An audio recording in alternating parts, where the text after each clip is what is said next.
ही तारीख़ हुई जंहिंजी शुरूआत कार्ल मार्क्स 100 साल पोइ कई ऐं सिंध में उन जा बुनियाद उन खां 100 साल पहिरियां पिया। पर असांखे हिकिड़ी ॻाल्हि जी ज़रूर वज़ाहत करणु खपे त दुनिया जो पहिरें में पहिरियों जेको बाग़ी आहे उहो ईरान जो बाग़ी आहे, मस्दक।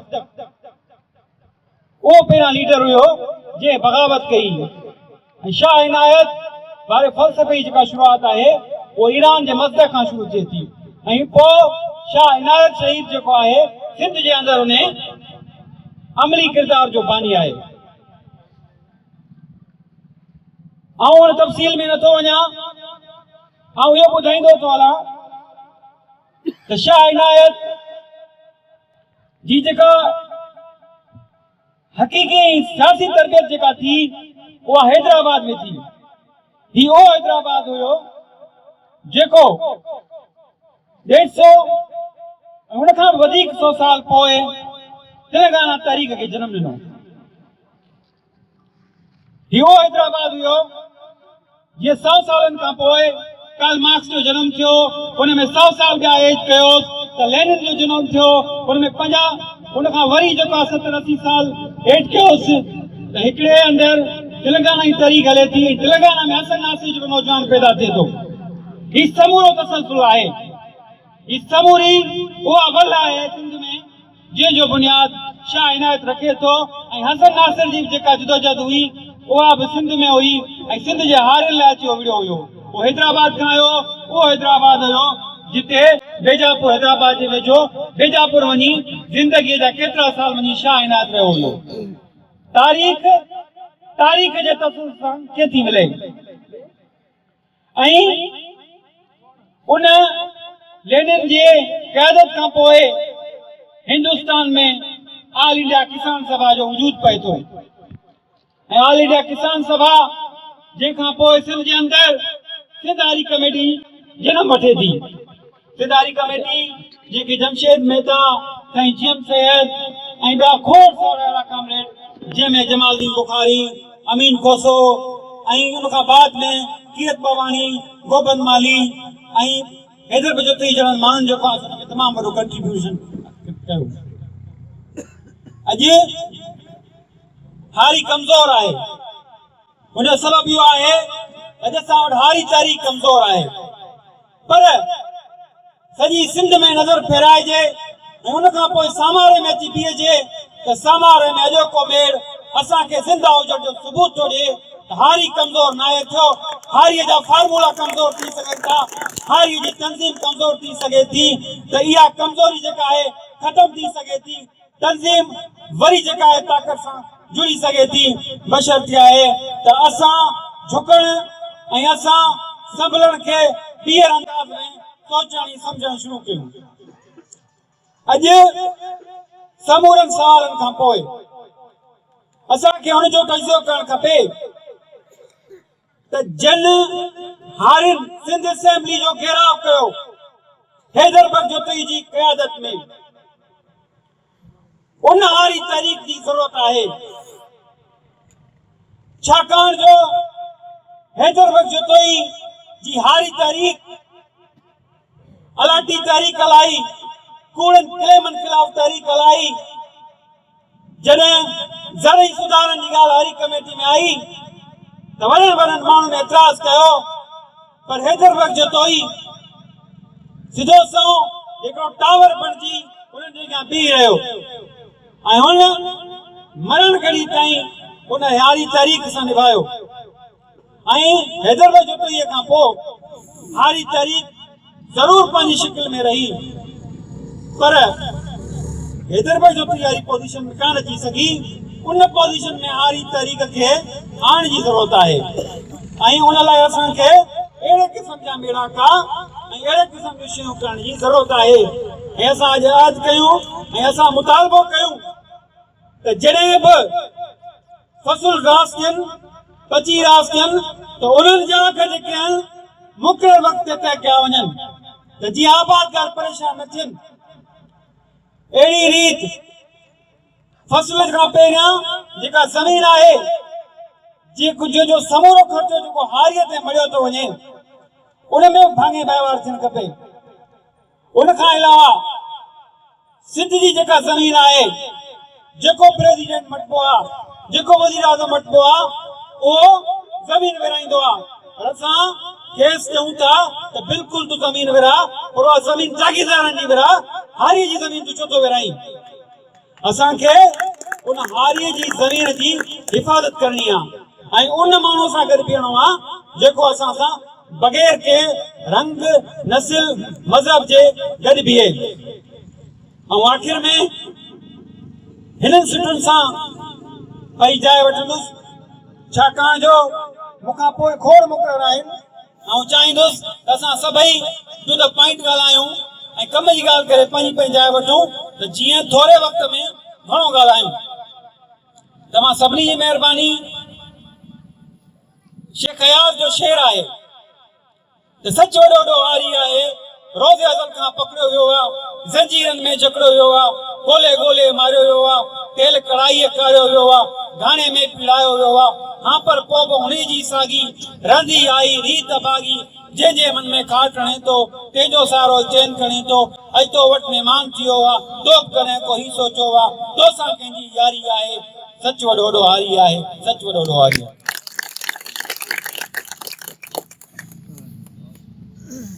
साईं शहीद शाह इनायत असां हारियुनि जो वाहिद रहबर आहे जंहिं पंहिंजो सिर अॾी ते रखियो, पंहिंजी ज़िंदगी निछावर कई पर पंहिंजे उसूलनि तां तिर न हटियो।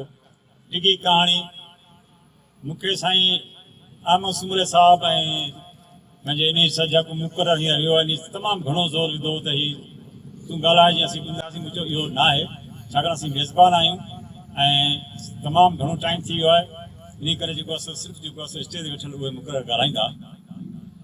असल ॻाल्हि ॿियण जी आहे, असांखे नज़रियो सोच जेको मिलियो आहे उन नज़रिए सोच खे सलाम आहे जेको हैदराबाद जतोई जे करे पंहिंजी ज़मींदारी पंहिंजी ऑफिसरी पंहिंजी पीढ़ी उन मां हथु कढे ऐं हारियुनि सां गॾु बीहे थो। इहो नज़रिये जो कमाल आहे। जीअं दोस्त नालो वरितो हसन नासिर जो, कानो इमदाद का जाम ॾिसी आयो आहे बाक़ाइदे। हिते चवंदा चिमचा जेको सोन जा प्लेटूं सोन जो, न पर उते खट जा पावा बि सोन जा, उन अमीराणी घिराणी मां राजाई मां उहो हसन नासिर जेको हिते वीचारो पको ते पलियो ऐं आख़िर में जेको सो फौज कुटे कुटे मारियो। अहिड़े नमूने असांजे किरदारु हिते धरती ते रहनि था अचनि था, नज़रियो जंहिंखे मिले थो उहो मथां खां हेठि तबिको असांखां गौतम बुद्ध खां वठी एसि ताईं शहीद नज़ीर अब्बासी ताईं हसन नासिर ताईं हैदराबाद जतोई ताईं वीदे हींअर ईदी जेको सो वियो आहे। ॾिसो केॾो अज़ीम इंसानु हो, लुत्फ़ाउ ॾिसो केॾी अज़ीम, जंहिं पंहिंजी कोड़ जी बीमारी खे तव्हां तड़े कढियो।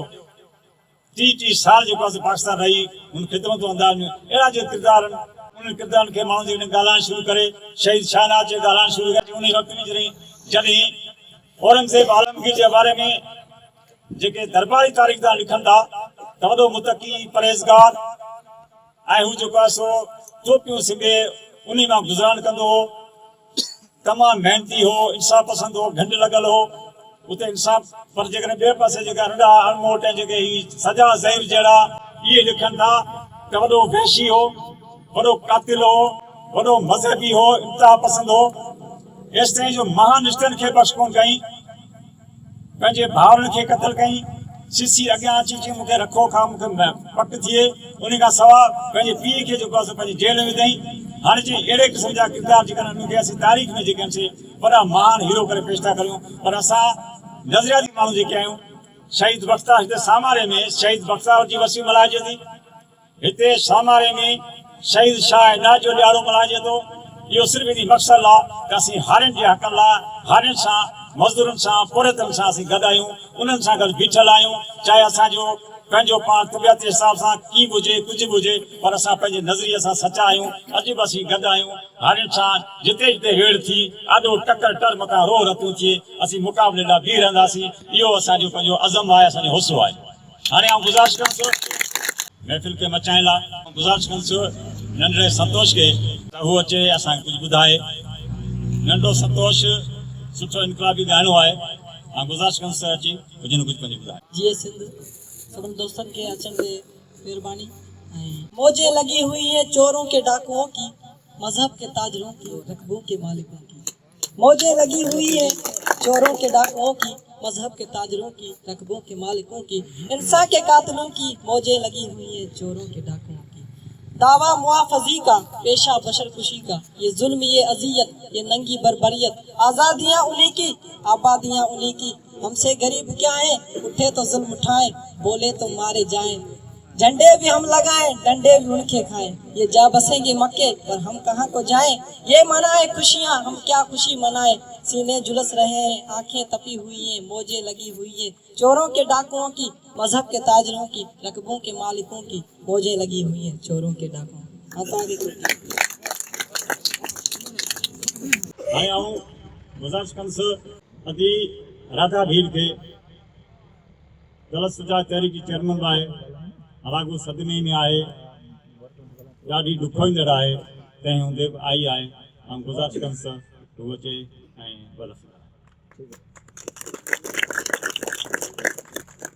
सूर्य कॾहिं विसरंदा जॾहिं इनकलाब ईंदो, जॾहिं असां ॻाढ़े झंडे खे ॻाढ़े झंडे जे साए में लहराईंदासीं, झूमंदासीं, पंहिंजे हारियुनि खे हक़ वठी ॾींदासीं, पंहिंजे मज़लूम तबिके खे हक़ वठी ॾींदासीं।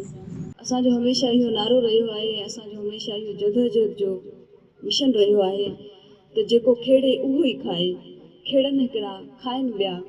इहो किथे जो दस्तूर आहे, इहो किथे जो कानून आहे, इहो किथे जो कानून आहे त असांजे कमनि जो अघु हुजे या पुटनि जो अघु हुजे या मिर्चनि जो अघु हुजे, उन में चाहे उहो भिंडियूं हुजनि, चाहे असांजो जीअं टमाटर आहिनि, उन्हनि बसरनि जा अघ आहिनि, उन जॾहिं फुल टाइम ईंदो आहे त उन में असांजे अघनि खे ई किराए विझंदा आहिनि। असां जेके ग़रीब हारी आहियूं, जेके मिसकीन आहियूं, जिन्हनि जो सहारो, जिन्हनि जो गुज़र सफ़र बि फसलनि ते एग्रीकल्चर ते आहे, त उन्हनि जो जेको आहे उन सां तमामु घणी नाइंसाफ़ी थींदी आहे। ॿियो इहो बि थियो त HRCP जेको हारी भॼाइण जो जेको हिकिड़ो कमु कयो, जो असांजूं नियाणियूं जेके तक़रीबन 15-20 साल पहिरीं जेके कर्ज़ एवज़ हारियुनि ते कर्ज़ हूंदो हो ज़मीनदारनि जो, मुंहिंजी पंहिंजी फैमिली मां उहे नियाणियूं जेके आहिनि उहे कर्ज़ एवज़ विकिजी वेंदियूं हुयूं।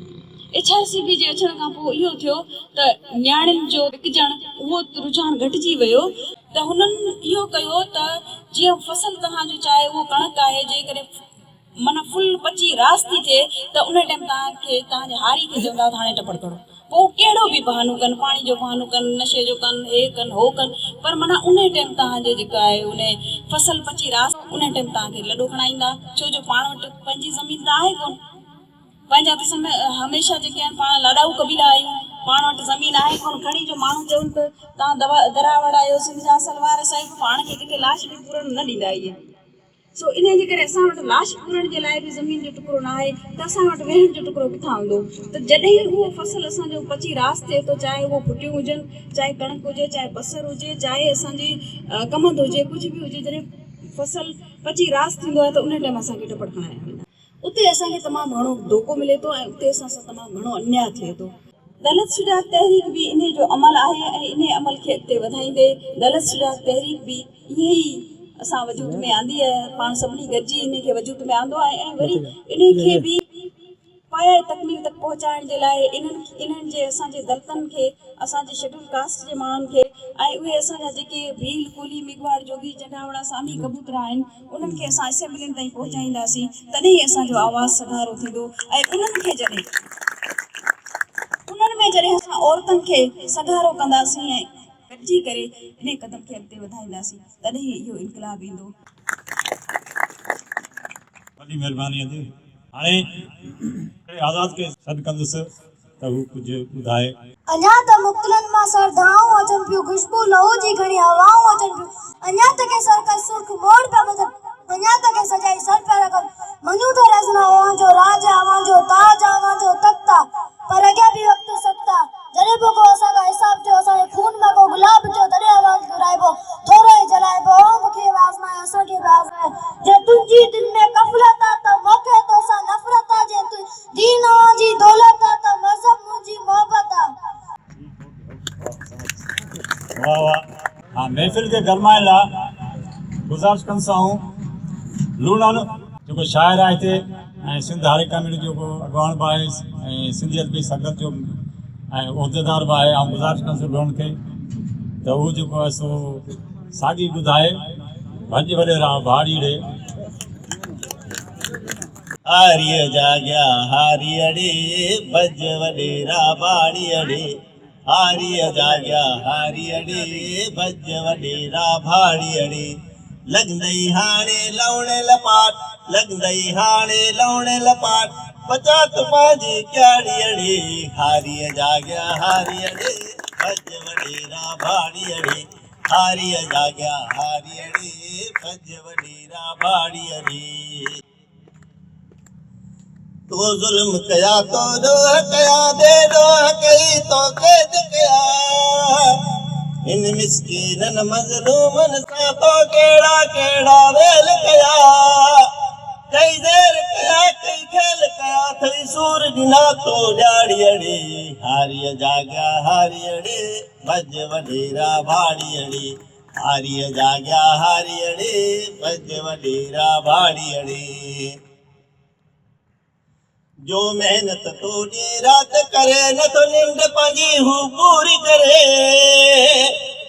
जेको मेहनत तो ॾींहुं राति करे न तो निंड पंहिंजी हू पूरी करे हर सर्दी गर्मी सिर ते सहे जो पगरवाए पोर करे न अटो लटो न एक्स अजो ऐं तूं सुतल मजमाड़ीअड़े हारिय जाग्या हारियड़े भज वडेरा भाड़ियड़े हारिय जाग्या हारियड़े भज वडेरा भाड़ियड़े लगंदई हाणे लवणे लपाट लगंदई हाणे लवणे लपाट पचात पंहिंजी क्याड़ियड़े हारिय जाग्या हारियड़े भज वडेरा भाड़ियड़े तुंहिंजी माड़ीअ में रोज़ महफ़िल खाइण शराब कबाब बि तुंहिंजी माड़ीअ में रोज़ महफ़िल खाइण शराब कबाब बि इन मिस्कीनन मज़लूमन जे त घर में लोले लूण न न अटो लटो न अक्स अजो ऐं तो सुतल मजमाड़ीअड़े हारिय जाग्या हारियड़े भज वडेरा भाड़ियड़े हारिय जाग्या हारियड़े भज वडेरा भाड़ियड़े आई लूणल जी अजवारी आ जो हिकिड़ो सवन ते वारी आ आई लूणल जी अजवारी आ जो हिकिड़ो सवन ते वारी आ जो ज़ुल्म जबर सां झेड़ींदो इहा जंग इन्ही जी जारी आ जो खेड़ींदो सो खाईंदो शहीदन जी इहा वाई आ हण फुरब तुंहिंजा बनियो ॿारा छॾबी न हिकु बाड़ीअड़े हारिय जाग्या हारियड़े भज वडेरा भाड़ियड़े हारिय जाग्या हारियड़े भज वडेरा भाड़ियड़े लगंदई हाणे लवणे लपाट लगंदई हाणे लवणे लपाट पचात पंहिंजी क्याड़ियड़े हारिय जाग्या हारियड़े भज वडेरा भाड़ियड़े महिरबानी साईं लूणान जेको पंहिंजी शाइरी ॿुधाई हाणे आउं तकरीर लाइ स्टेज ते असर कंदुसि कराची खां कई ईंदड़ प्रोफेसर अहमद सुमरो साहब खे उहो अचनि ऐं पंहिंजे ख़्यालनि जो इज़हार कनि। प्रोफेसर अहमद सुमरो साहब।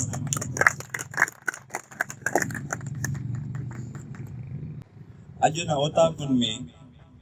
न ओताकुनि में तालिब तमारी आदेसी उथी विया मड़ियूं मुमारी जे जीअ खे जियारी से लाहूती लॾे विया। सिंध में हारियुनि जी तहरीक ऐं सिंध में हिन वक़्तु हारियुनि जी तहरीक जी छा सूरत हाल आहे हुन जे बारे में छा सलाहूं आहिनि यकीनन इन ते असां सभिनी खां वधीक बहितर असांजा ही मानाइता महिमान ॻाल्हाईंदा जिन पंहिंजूं सॼियूं ज़िंदगियूं हारियुनि जी तहरीक लाइ जाखुड़ींदी गुज़ारियूं। आऊं बतौर हिकु उस्ताद जे एतिरो ॼाणा थो अॼु असां ही जेका तक़रीब मुनक़िद कई आहे अॼु सामारे जे नंढड़े शहर में सूफ़ी शाह इनायत जे नारे जो खेड़े सो खाए जे तहत जेका इहा तक़रीब मुनक़िद कई वई आहे। सूफ़ी शाह इनायत शहीद उहो शख़्स आहे, तारीख़ जो उहो बाब आहे जंहिं सिंध में हारियुनि जे हक़नि जी तहरीक जो बुनियादु विधो। उहे हारी जेके अॼु 250-300 साल गुज़रण जे बावजूदु बि बिलावल हाउस जे साम्हूं, कराची प्रेस क्लब जे साम्हूं एहतिजाज कंदा नज़र अचनि था, जिन खे अॼु बि संदन हक़ न आहिनि मिलिया, जिन जे लाइ घटि में घटि 250-300 साल पहिरियां शाह इनायत हारियुनि जे हक़नि जी तहरीक शुरू कई।